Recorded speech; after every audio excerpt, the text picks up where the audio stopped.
ba wanda zai ce dan hajiya ba zai zuwa da a producers ba wanda zai ce dan hizba ba figa bane a cikin producers na arewa, ba wanda zai ce garzalin biko shi fa trifon din ne ba, shi fa jarumi ne, shi mawaki ne, shi ko producer ne. Samun irin waɗannan zai fa shigo mitin ɗinmu na mawaƙa ya shiga na producers. Idan aka ce za a artist sai ya kane to kaga mun samu garzalin ko to ya zama ɗaya tamkar da dubu kenan.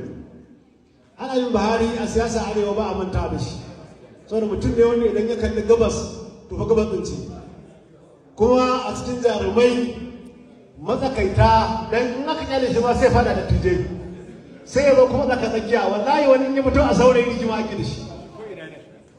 To kaga wannan dole mu gode ma Allah. Ga kuma babanmu Alhaji Kabiru mai kaba Elda ya shigo cikin wannan tafiya, saboda haka shugaban Eldas yana muku maraba gaba ɗayan.